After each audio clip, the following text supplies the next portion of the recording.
World peace yoga सेंटरचे गुरु विष्णू मनदीपजी, इतर PhD teacher, माझे परमपूज्य आई वडील, माझी प्रिय पत्नी प्रीती, भाचा ऋषिकेश, आज मुलगी आली अनुष्का, आमच्या सरिता सिस्टर, देशमुख गुरुजी त्यांनी दिले आणि ज्यांच्या पुढाकाराने आणि आग्रहाने आपण इकडे गेले 1.5 वर्ष सातत्याने जमतोय ते डॉक्टर पटवर्धन, मिसेस पटवर्धन, सगळ्या याच्यात नित्य नियमाने येणारे आपले गवस काका आणि तुम्ही सगळे यांनी भरभरून प्रतिसाद दिला. यूट्यूबवरती पण बघितले, काल बघितले मी 250 फॉलोअर आपले झालेले आहेत. त्यामुळे आतापर्यंत हे जे सगळं शक्य झालं आहे ते तुम्हा सर्वांमुळे झालेलं आहे. प्रत्येक गोष्टीला सुरुवात असते, तसा अंत असतो या द्वैतामध्ये. तसं 1.5 वर्षापूर्वी जी गोष्ट सुरू केली ती आज आपण समापन्न करतोय. भविष्यात काय परमेश्वराची योजना आहे त्यानुसार आपण पुढे करूया. तर आज आपण आत्तापर्यंतचा सगळा आढावा घेतला तर सुरुवात केली होती आपण राजयोगाने. त्याच्यात सुरुवातीला आपण यम, नियम, आसन, प्राणायाम, प्रत्याहार, धारणा, ध्यान, समाधी, मग पतंजलीची सगळी योगसूत्र आपण 196 केली. मग आपण कर्मयोग, भक्तियोग, कर्मयोग, ज्ञानयोग, भक्तियोग अशा याच्यातून आपण सगळे योग संपवले आणि आता राजयोग आपण परत एकदा रिवाइज करतोय, म्हणजे सगळं फ्रेश झालं. गोष्ट अशी आहे की हे सुरुवातीपासून सगळं करत असताना आपण आसनांवरती प्रत्येक वेळेला 2-3 आसनं घेऊन पुराण कथा जोडून बरंच डिटेलमध्ये गेलो. प्राणायामाचे आपण एवढे प्रकार करतो, पण प्रत्यक्षात एवढ्या शेकडो वर्षापूर्वी पतंजलीने जेव्हा ही सूत्र लिहिली होती तेव्हा आसन आणि प्राणायामाला खरंच किती महत्व होतं. 196 सूत्रांपैकी केवळ 3 सूत्र आसनांवरती आहेत आणि प्राणायामावरती 3च सूत्र आहेत. म्हणजे 6 सूत्र फक्त आसन आणि प्राणायाम आहे.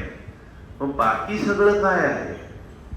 तो जो योग त्यांनी दिलेला आहे त्याच्यात आपण जर सुरुवातीपासून शेवटपर्यंत बघितलं तर दुसरा जो चॅप्टर आहे 4 पाद आहेत. पहिला आहे समाधीपाद, दुसरा आहे साधनापाद, तिसरा आहे विभूतीपाद आणि चौथा आहे कैवल्यपाद. तर या 4 पादांमध्ये पतंजलीने योगसूत्र लिहिली. जो अष्टांग योग 8 अंग आहेत ती त्यांनी दुसऱ्या आणि तिसऱ्या भागाच्या सुरुवातीला कव्हर केलेली आहे. आणि ती का दिलेली आहेत, कशा करता दिलेली आहेत हे आपण फक्त समजून घेऊया. त्या 8 अंगाचा सारांश फक्त आपण बघतोय. एकेका अंगावरती आपलं एक लेक्चर झालेलं आहे. सत्य अस्तेय ह्याच्यावरती झालंय, ब्रह्मचर्यावरती झालंय. कशा तुम्ही जर युट्यूबचे आपले बघितले ऑलमोस्ट 73-74 व्हिडिओ आपले झालेले आहेत. तर आता आपण सुरुवात सिक्वेन्सनी करायला गेलं तर फार बोजड होऊन जाईल. त्यामुळे आपण सगळ्यात सोपं आणि सुटसुटीत कसं करता येईल तो मी विचार केला होता. आणि त्याच्यात आपण विचार काय केला, आपण नेमकं काय करतोय तर अष्टांग योग बघतोय, राजयोग. तर आपण अष्टांग योगापासूनच सुरुवात करूया. तर दुसऱ्या समाधीपादामध्ये त्यांनी अष्टांग योगाची सुरुवात केलेली आहे. ती अष्टांग योगाची सुरुवात त्यांनी केली 28व्या श्लोकापासून. योग अंग जे आहे ती तुम्ही जेव्हा करायला सुरुवात करता म्हणजे योग अंग अनुष्ठान काय होतं, 3 गोष्टी होतात. ते का करायचं अष्टांग योग? तर पहिलं अशुद्धी क्षय, शरीरातली जी अशुद्धी आहे ती कमी होऊन जाते.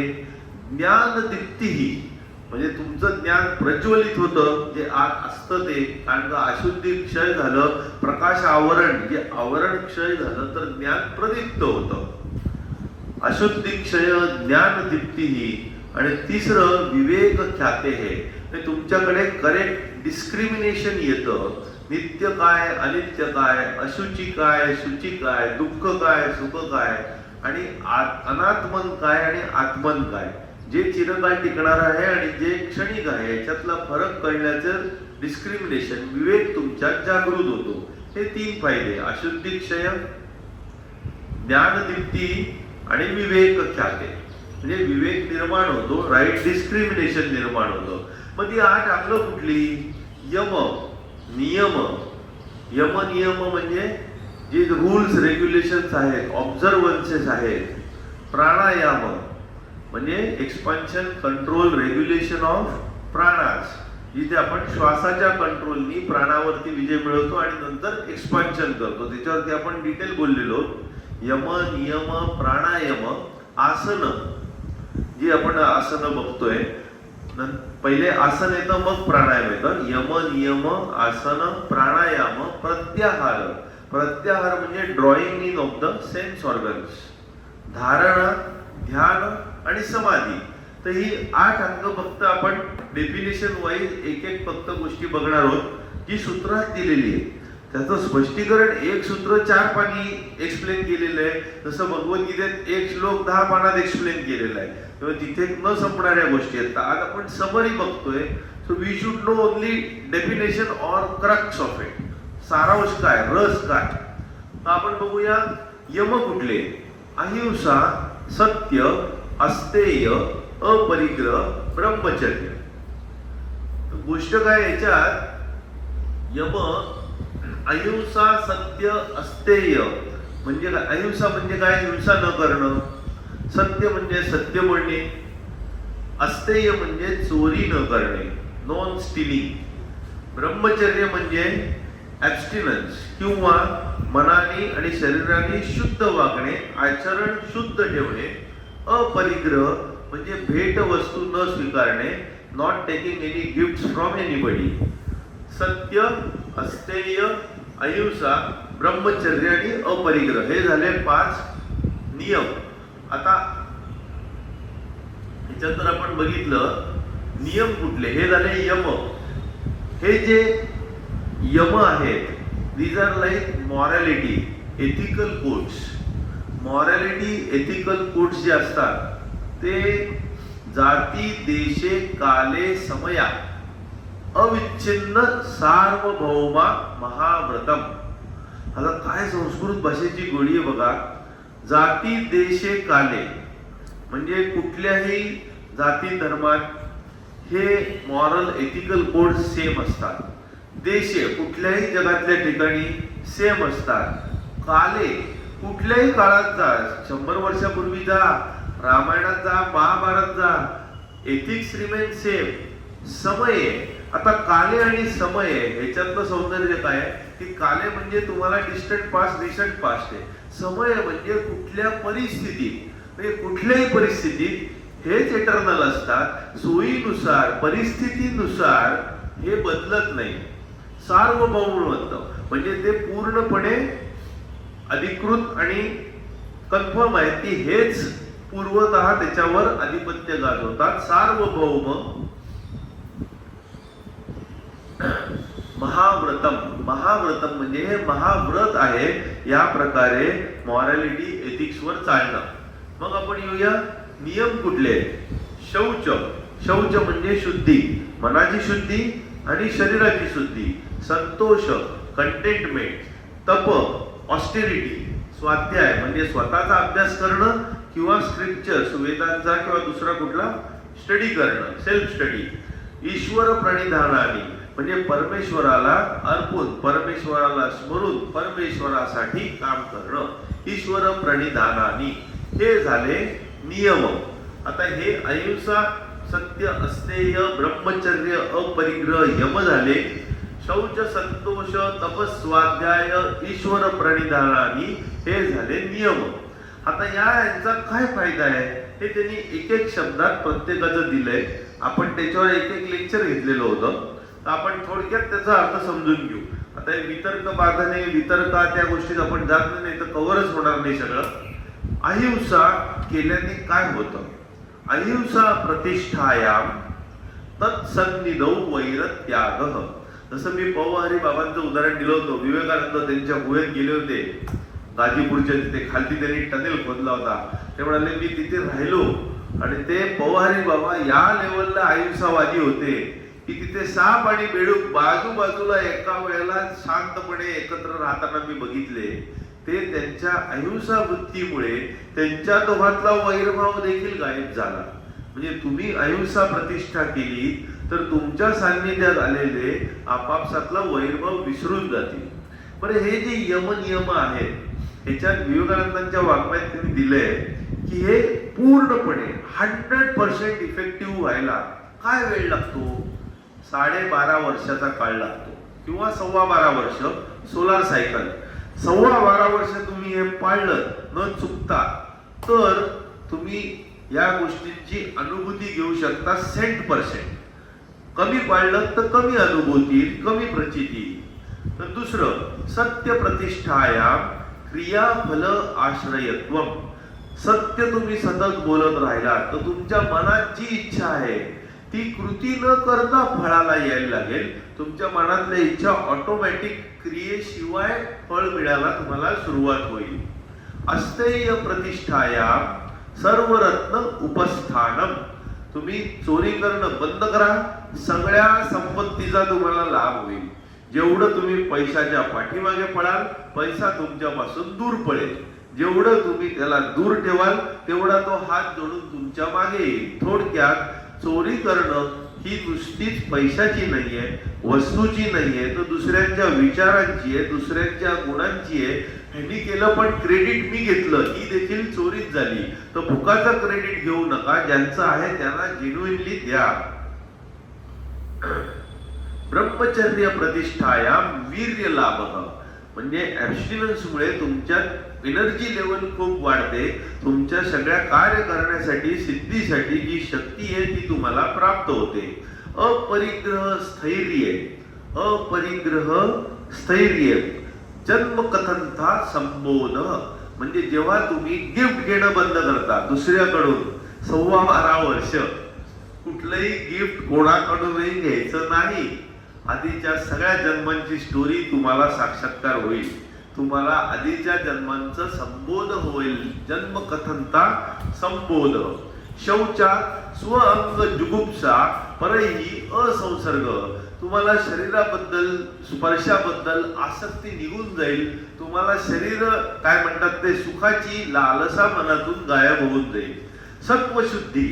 आता हे सत्व गुण शुद्ध झाले या यमनियमामुळे तर काय होतं? सत्व शुद्धी होते, एकाग्रता येते, सौमनस्य मन सौम्य होऊन जातं, रिलॅक्स होऊन जातं. आत्मदर्शन योग्यता निज. म्हणजे आत्मदर्शन करण्याला लायक होतं.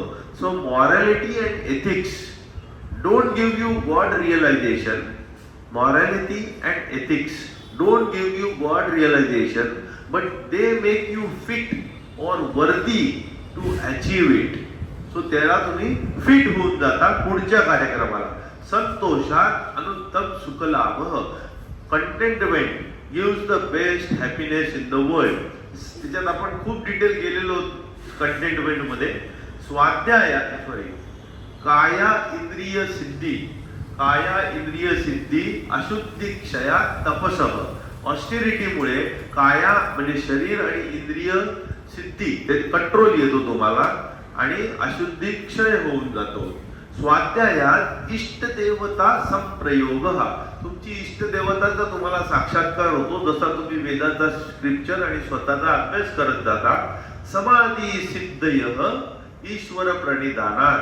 हे आपण भक्ती योगात बघितलं होतं, ज्ञानयोगात, कर्मयोगात पण बघितलं होतं. जेव्हा भक्ती येत जाते आणि तुम्ही ईश्वराला पूर्ण सरेंडर होता, शेवटची स्टेप सरेंडर टू गॉड. तुम्ही बुद्धीच्या पलीकडे जाता. मयी अर्पित मनोबुद्धी हे सगळं सरेंडर करून तुम्ही ईश्वर प्रणिधान करता, तेव्हा तुम्हाला समाधी अवस्था प्राप्त होते. आता आलो आपण आसनांकडे. 3च होते जे मी मगाशी 3 वेळा सांगितले. पहिलं स्थिरम सुखम आसनम. जे स्थिर आहे, सुखकारक आहे ते आसन. प्रयत्न शैथिल्यम अनंत समापत्तीभ्याम. म्हणजे आसनात तुम्ही गेलात, पोश्चर आली, स्ट्रेच केली, होल्ड केली, ब्रीदिंग रेग्युलराइज केलं आणि तुमचं समाधी त्या अनंतावरती ठेवली, स्काय किंवा anything infinite you can think of, तेव्हा तुमचे प्रयत्न रिलॅक्स होऊन जातात आणि तुम्ही त्या आसनात स्थिरावता. तर तो द्वंद्व अनभिघात. तेव्हा ड्युअलिटी नाहीशी होते कारण तुम्ही अनंतात बुडलेले आहात, गुंतलेले आहात. आता येऊया प्राणायामाकडे.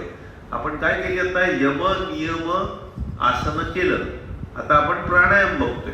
प्राणायामात तस्मिन सती श्वास प्रश्वासयोः गतिविच्छेद प्राणायाम बाह्य अभ्यंतर स्तंभ वृत्ती म्हणजे श्वास बाहेर सोडा आत द्या रोखून ठेवा स्तंभ वृत्ती देशे काले संख्याभी म्हणजे जागा बदलते वेळ कमी जास्त असतो किती वेळ घ्यायचा किती वेळ जसं आपण कपालभातीमध्ये जोरात सोडतो हळूहळू घेतो भस्त्रिकामध्ये जोरात सोडतो जोरात घेतो कुंभक आंतरकुंभक बहिर्कुंभक तो देशे काले संख्याभी परिदृष्ट दीर्घ सूक्ष्म आपण जेव्हा अनुलोम विलोम करतो किंवा सूर्यभेदी चंद्रभेदी त्याच्यात आपण सावकाश घेत असतो दीर्घ कधी घेतो आपण जेव्हा आपण जोरात सोडतोय जोरात घेतोय किंवा पूर्ण आत भरायचा आत रोखून ठेवायचा सूक्ष्म जे आहे ते आपण प्राणायाम केलेलं नाहीये मूर्ध्य प्राणायाम वगैरे आहेत त्याच्यात सूक्ष्म प्राणायाम चालू असतं आणि ह्याच्या पलीकडे चतुर्थ प्राणायाम आहे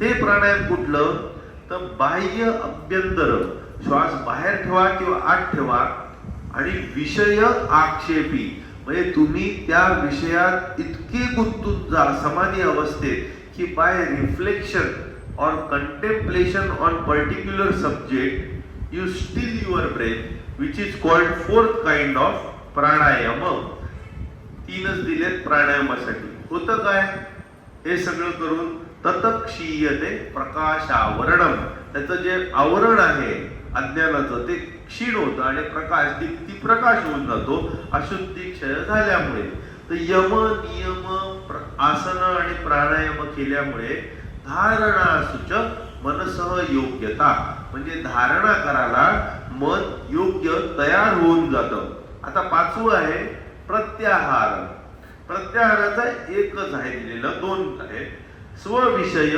असंप्रयोगे चित्तस्य स्वरूपानुसार इव इंद्रियाणां प्रत्याहारः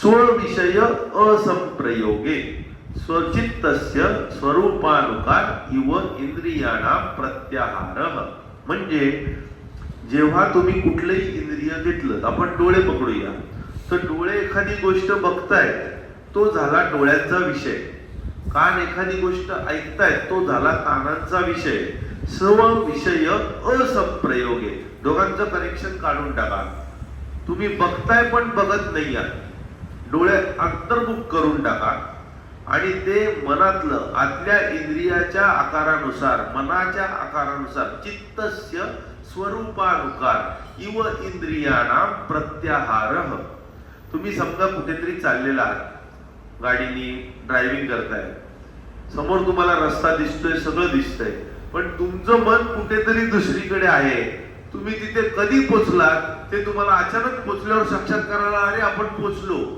तुम्ही डोळ्यांनी सगळं बघत असता पण तुमच्या डोक्यात काहीच रजिस्टर होत नसतं ह्याला म्हणतात प्रत्याहार आता हा जो प्रत्याहार आहे तुम्ही बघत असून बघत नाही ऐकत असून ऐकत नाही चव घेत असून चव घेत नाही तुम्ही सगळ्यात गुंतलेले असता पण नसता तुम्ही फक्त चित्ताशी निगडीत असतात बाह्य जगाशी तुटलेले असतात कासव जसं सगळं अंग आत खेचून घेतं तसं हे प्रत्याहार या प्रत्याहाराने होतं काय तत परमा इंद्रिय जय त्यामुळे इंद्रियांवरती विजय मिळतो म्हणजे कोणी तुम्हाला भुलवू शकत नाही आणि ह्याच्याकरता रामदास स्वामींनी फार छान सांगितलं होतं मुखी राम त्या काम बांधू शकेना गुणे इष्ट धारिष्ट त्याचे चुकेना तर इंद्रिय जयासाठी भरपूर मेथड्स आहेत ज्या आपण भक्ती योगात किंवा कर्मयोगात किंवा ज्ञान योगात बघितलेल्या होत्या इंद्रिय जयासाठी काय काय इंद्रिय निग्रहासाठी तुम्ही काय काय करू शकता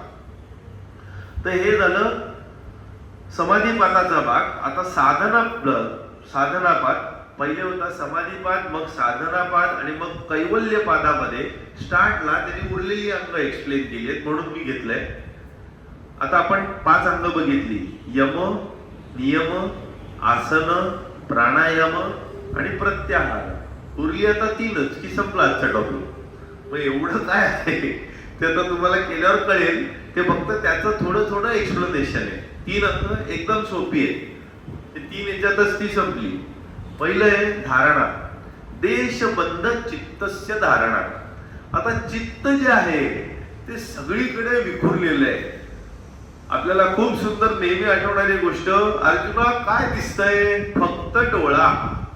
बाकीच्यांना झाडं, फुलं, पानं, ढग, पक्षी इथपर्यंत आकाश दिसत असतं. त्यांचा देश खूप मोठा असतो. तो देश बंद, जे फील्ड ऑफ विजन आहे ते तुम्ही बंद करून छोटं छोटं केलं. चित्ताचं फील्ड छोटं करणं म्हणजे तुमचं मन 10 ठिकाणी विखुरलेलं आहे, ते एका ठिकाणी आणणं किंवा 2 ठिकाणी आणणं, त्याला बंद करणं, बंधित करणं. देश बंद चित्तस्य धारणा. देश म्हणजे फील्ड, बंद चित्तस्य धारणा. म्हणजे धारणा म्हणजे काय? कॉन्सन्ट्रेशन. तुझं लक्ष नाहीये, फक्त इकडे लक्ष ठेव, 10 ठिकाणी बघू नको. काय कर? कॉन्सन्ट्रेट कर. कॉन्सन्ट्रेट केल्यामुळे इकडे तिकडे मन चलबिचल करणार नाही. एका गोष्टीवर करताना मला नंतर खायला काय, नंतर मी काय करणार आहे, मग काय मजा करणार, ह्याच्यात तुमची कॉन्सन्ट्रेशन होणार कसं? खरं तर हे विद्यार्थ्यांसाठी फार आवश्यक आहे, शिकणाऱ्यांसाठी आवश्यक आहे. परंतु मोठ्या लोकांना देखील माझ्या आजकाल लक्षात राहत नाही, कारण धारणा कमी पडते, कॉन्सन्ट्रेट कमी पडते. जे चालू आहे तिकडे जर तुमचं लक्ष नाहीये, मला 10 विचार येत आहेत, तर गोष्टी लक्षात राहतील कशा? आणि मग आपण वय झालं म्हणा, असं म्हणा, तसं म्हणा, त्याच्यावर ढकलून मोकळे होऊन जातो. तत्र प्रत्यय एकतानता ध्यानम. तत्र प्रत्यय एकतानता ध्यानम म्हणजे पतंजली म्हणतात की जसं तेलाची धार ओतली आणि ती सतत कंटिन्युअस आहे, त्याच्यात कुठेही तोड नाहीये, एकतानता, न तुटणारी धार आहे, त्याला ध्यान असं म्हणतात. म्हणजे कॉन्सन्ट्रेशन तुम्ही केलं आणि ते कॉन्सन्ट्रेशन तुम्ही जर टिकवलं, 12 सेकंदाचं एक धारणा, 12 धारणांचं एक ध्यान आणि 12 ध्यानांची एक समाधी. म्हणजे कॉन्सन्ट्रेशन टिकवून ठेवलं तर ध्यान झालं, ते टिकवून ठेवलं तर समाधीत पोहोचला. तोपर्यंत डिस्ट्रॅक्ट झालं तर गडबड. तर हे तत्र प्रत्यय एकतानता ध्यानम. आणि जेव्हा तुम्ही ध्यान कंटिन्युअसली करता, तत एव अर्थमात्र निर्भासा स्वरूप शून्य इव समाधी. म्हणजे हे लास्ट होतं. तर तेव्हा तुम्ही ध्यान कंटिन्युअसली करता तेव्हा अर्थ फक्त तुम्हाला प्रगट होत जातो आणि ती वस्तू गायब होऊन जाते. त्या वस्तूचं स्वरूप, फॉर्म सगळं नाहीसं होऊन जातं. फक्त अर्थ तुम्हाला दिसत राहतो. तेव्हा तुम्ही समाधीत जाता, त्याला म्हणतात समाधी. आणि जेव्हा धारणा, ध्यान आणि समाधी तुम्ही एकत्रपणे करता, जे आयडियली समाधी करणारे करतात, तेव्हा त्याला संयम असं म्हणतात किंवा संयमा. आता हे संयमा जे आहे, तर ते संयमा म्हणजे हे करत असताना निरोध परिणाम पहिले एक साधला जातो, मग एकाग्रता साधली जाते आणि मग समाधी परिणाम साधला जातो. आता हे फक्त एक्सप्लेनेशन, एवढी सूत्र बघण्यापेक्षा या 3 चित्रात सगळं क्लिअर आहे. जेव्हा तुमची चित्तवृत्ती अशी असते, भरपूर वेव्स, लाटा चालू आहे, ते तुम्ही एकत्र करून, जेव्हा तुम्हाला या लाटांनी ही लाट नाहीशी करायची, म्हणजे ही मोठी लाट छोट्या लाटांना नाहीशी करते. समजा 10 लाटा आहेत आणि तुम्हाला एक मोठी लाट तयार करायची आहे, ज्याच्यामुळे 10 लाटा गायब झाल्या पाहिजेत. 10 छोटे छोटे लाईट आहेत. तुम्ही एक मोठा टॉर्च आणलाय, त्या टॉर्च पुढे ते छोटे लाईट डीप झाले पाहिजेत आणि दिसेनासे झाले पाहिजे. तुम्ही विचार करा, 10 छोटे छोटे टॉर्च घेऊन आहेत आणि एक मोठा आगडबंब टॉर्च घेऊन कोणी आलं, चालू म्हणजे बंद नाही, चालू घेऊन आलं, तर तुमचं लक्ष छोट्या छोट्या टॉर्च कडे राहणार आहे का मोठ्या टॉर्च कडे? ऑटोमॅटिकली मोठ्याकडे. मोठी लाट आली की छोट्या लाटा नाहीशा झाल्या. त्याप्रमाणे तुम्ही एक विचार असा काही मोठा आणा की ज्यामुळे छोट्या लाटा नाहीशा झाल्या पाहिजे. आणि या छोट्या लाटा जेव्हा नाहीशा करायला तुम्ही सुरुवात करता, तेव्हा त्याला निरोध परिणाम म्हणतात. आणि छोट्या लाटा पूर्ण नाहीशा होऊन एकच मोठी लाट असते. त्या लाटेत जे शांत झालेत विचार आणि जे उद्भवणार आहेत ते दोन्ही सेम आहेत, म्हणजे मागचा आणि पुढचा विचार सेम आहे. तेव्हा एकाग्रता परिणाम आलेला आहे. तत पुनः शांत उदित तुल्य प्रत्ययो एकाग्रता परिणाम. म्हणजे जो शांत लाट झालेली आहे आणि नवीन लाट येते, शांत झाली नवीन येते, बोथ आर सेम, तुल्य प्रत्ययो तेव्हा एकाग्रता म्हणजे दुसरा विचारच नाहीये, एकच विचार टिकलेला आहे, पूर्ण एकाग्रता झालेली आहे. आणि त्या एकाग्रतेत जेव्हा अर्थ केलेला आहे, क्षय चित्तस्य सर्वार्थता, सर्वार्थता म्हणजे भरपूर लाटा गायब झालेल्या आहेत, एकाग्र चित्त झालेलं आहे, तेव्हा तुम्ही समाधीत जाणारच आहात. एकाग्रता म्हणजे ध्यान, धारणा झालं, धारणा टिकली म्हणजे तुम्ही ध्यानात गेला, ध्यानात टिकलं की समाधीत गेला. आता हे समाधीत जेव्हा तुम्ही इकडे जाता तेव्हा तुम्हाला वेगवेगळे सिद्धी प्राप्त होतात, कारण तुम्हाला धर्म, लक्षण, अवस्था यांच्याबद्दल सगळी माहिती व्हायला लागते.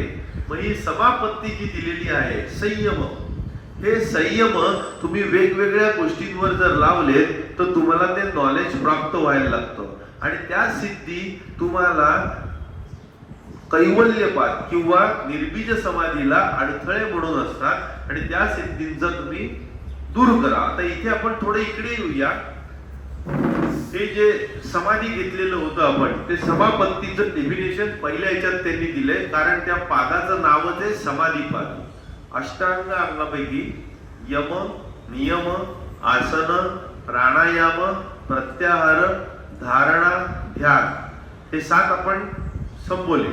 समाधी जी आहे त्याच्यात आपण जर गेल्या वेळेला केलेलं तुम्हाला आठवत असेल, सुरुवातीला आपण बरेच डिटेल जेव्हा पतंजलीची सूत्र घेत होतो, त्या समाधीचे काय काय प्रकार होते, त्याला समापत्ती पण म्हणतात. समाधी सेम आहे समापत्ती.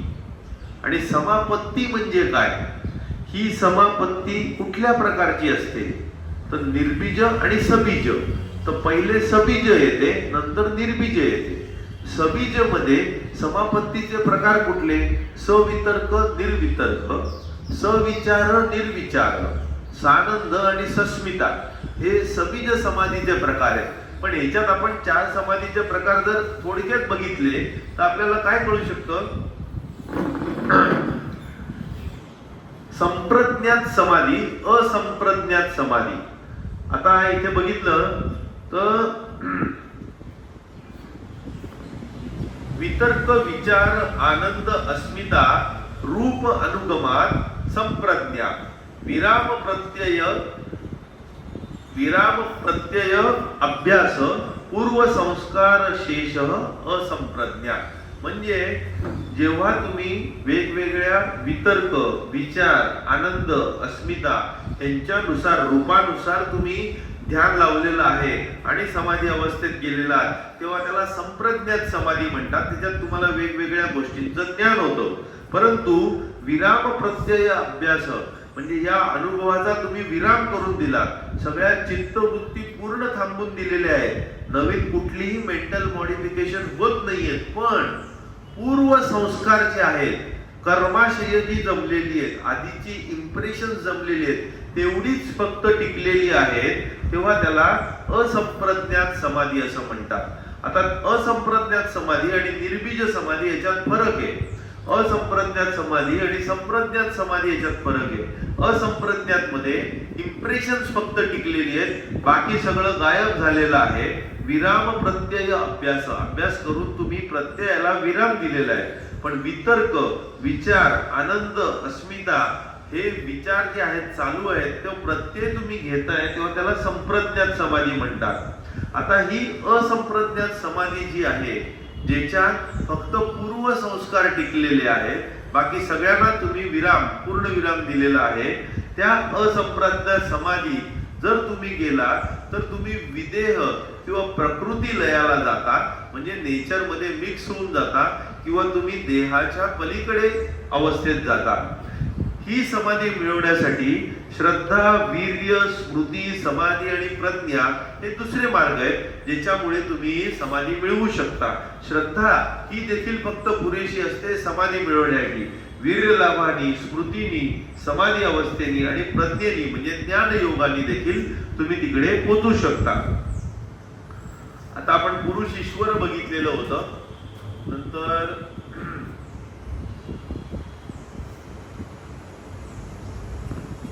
हे जे सगळे क्लेश आहेत, आता आपण अष्टांग अंग संपवली, समाधीचे प्रकार पण संपवले, अष्टांग अंग संपवली.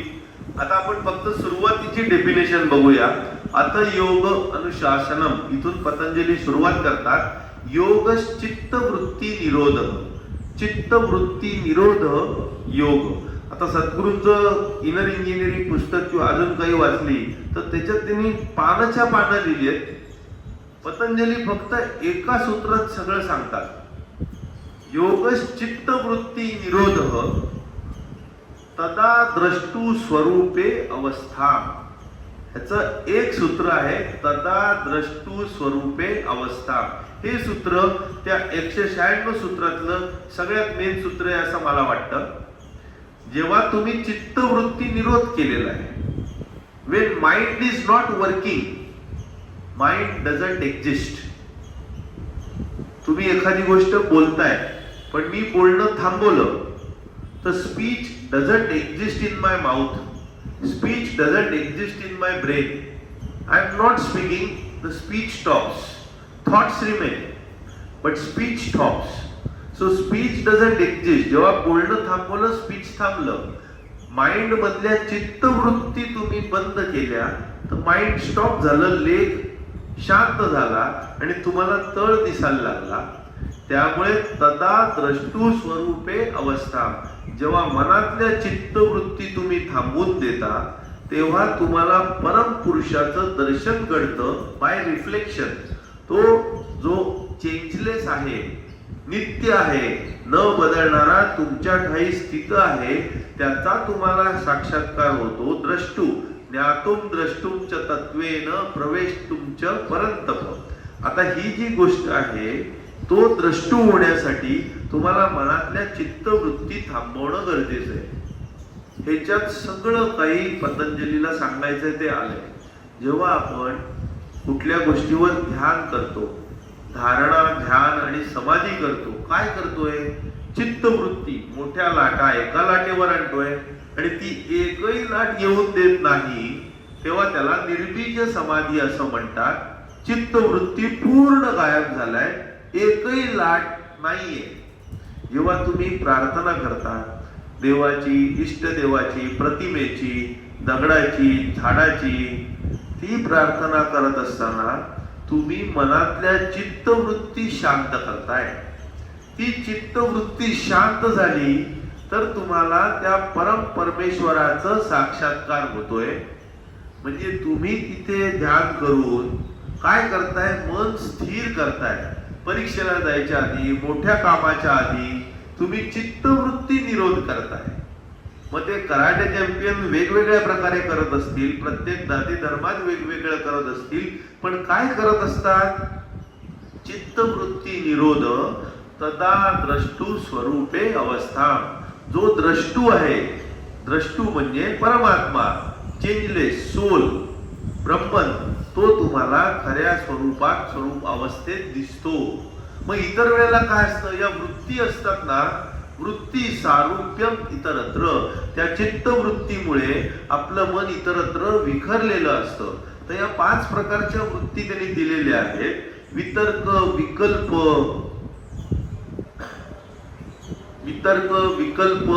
नंतर त्याच्यात स्मृती आलं, निद्रा आलं म्हणजे झोप आली. तर या सगळ्या ज्या वृत्ती आहेत त्यांनी सगळ्या गोष्टी विखुरल्या जातात. प्रमाण, वितर्क, विकल्प, निद्रा, स्मृती, या 5 वृत्ती आहेत त्या सगळ्या गडबड करतात. प्रमाण म्हणजे प्रत्यक्ष, अनुमान, आगमा प्रमाणानी, जे प्रत्यक्ष दिसतं, अनुमान करता, इन्फरन्स करता. आगमा म्हणजे आप्त वाक्य, जे एनलाइटेड लोक आहेत ते जे म्हणतात ते आपण फायनल बघतो, त्याला प्रमाण वृत्ती म्हणतात.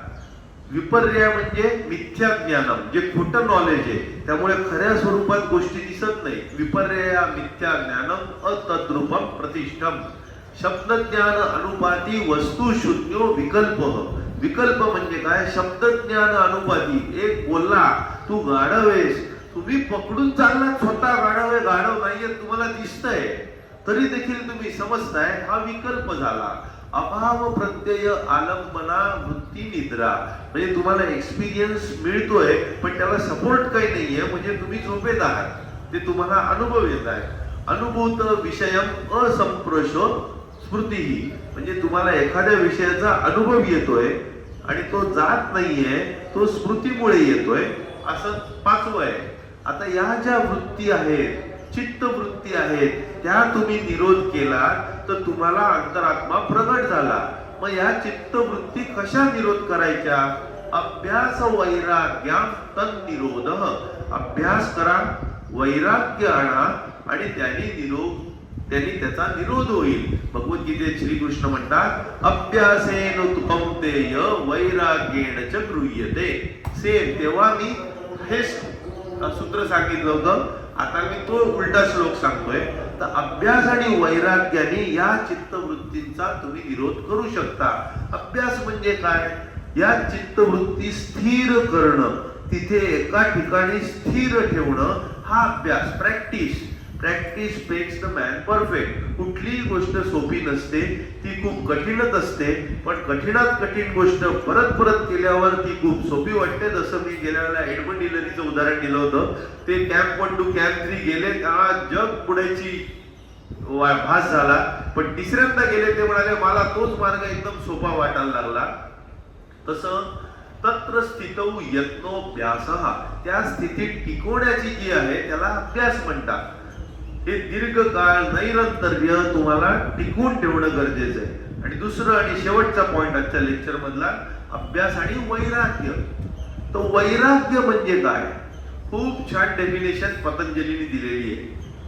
हे विवेकानंदांच्या ह्याच्यात त्यांनी सविस्तर याचं एक्सप्लेनेशन दिलेलं आहे. तर वैराग्य म्हणजे काय? दृष्ट अनुश्राविक विषयम, म्हणजे जे आपण गोष्टी बघितलेल्या असतात किंवा आपण त्या कोणाकडून ऐकलेल्या असतात. दोनच जगात गोष्टी शक्य आहेत. एक आपण बघितल्यात किंवा आपण कुठून तरी ऐकल्यात. बघितल्यात याचा अर्थ प्रत्यक्ष बघितल्यात, वाचल्यात, पाहिल्यात, टीव्ही वरती, मोबाईल वरती, व्हॉट एव्हर इट इज. नीट आहे का? वैराग्याची डेफिनेशन आपण घेतोय. बघितल्यात, ऐकल्यात, दोनच प्रकार होऊ शकतात. तर दृष्ट अनुश्राविक विषयम वितृष्णस्य वशीकार संज्ञा वैराग्यम, म्हणजे या बघितलेल्या किंवा ऐकलेल्या गोष्टींबद्दल वितृष्ण म्हणजे आपल्याला इच्छा न होणं, त्याच्याबद्दल तृष्णा, त्या निघून जाणं, वशीकार त्याच्यावर मास्टरी मिळवणं, ह्याला वैराग्य म्हणतात. म्हणजे कोणी काही दाखवा, कोणी काही बोला, मला त्याच्याबद्दल कुठलाही रस राहिलेला नाही. त्याच्याकरता मला कुठलेही कष्ट घ्यायची गरज पडत नाहीये. मी फुल मास्टर आहे, कशाने मला प्रलोभन होणार नाही, त्याला म्हणतात वैराग्य. जेव्हा तुम्हाला परमपुरुषाचं ज्ञान होऊन जातं, तत परमपुरुष ख्याते हे, तेव्हा तुमच्यामध्ये गुण येतो, त्याला म्हणतात वैतृष्ण्यम. त्याला वैतृष्ण्यम म्हणतात.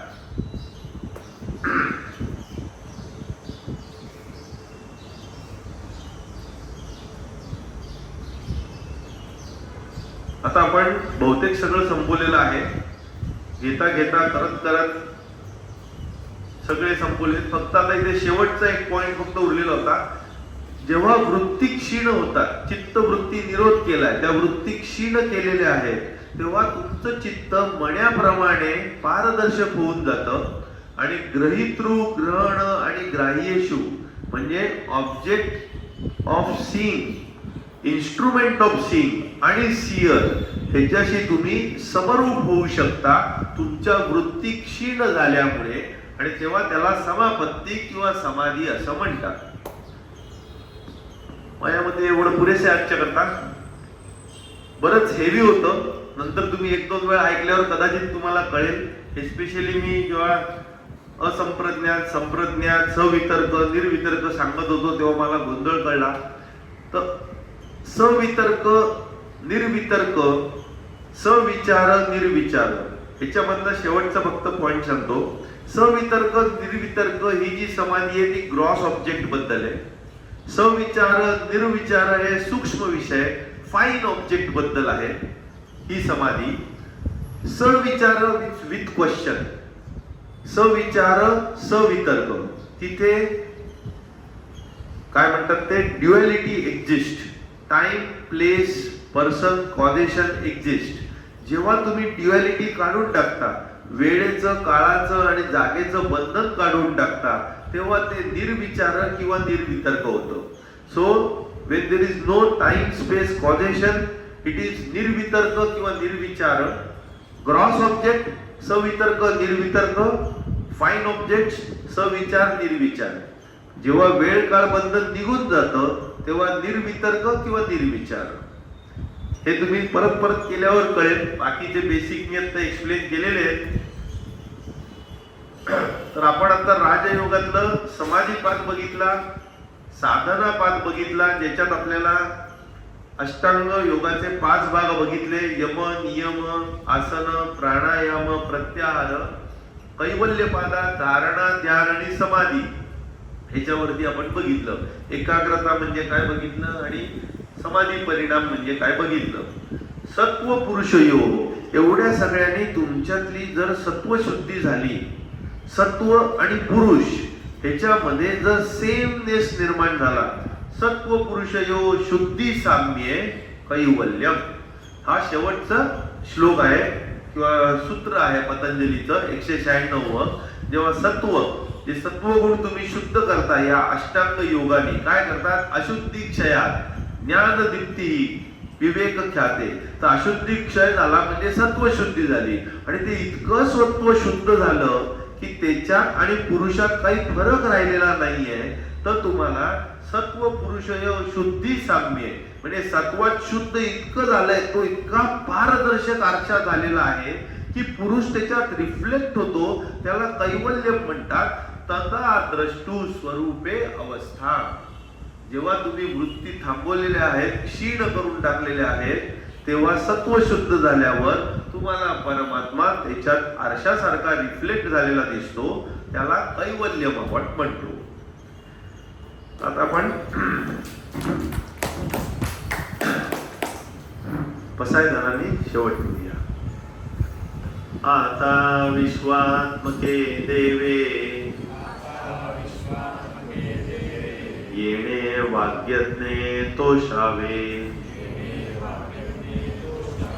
तोषोनी मज द्यावे, पसाय दानहे. जे कळांची व्यंकटी सांडो, या सत्कर्मी रती वाढो. भूता परस्परा पडो, मैत्र जीवाचे. दुरितांचे तिमिर जावो, विश्वस्वधर्मे सूर्ये पाहो. जो जे वांछील तो ते लाहो, प्राणी जात.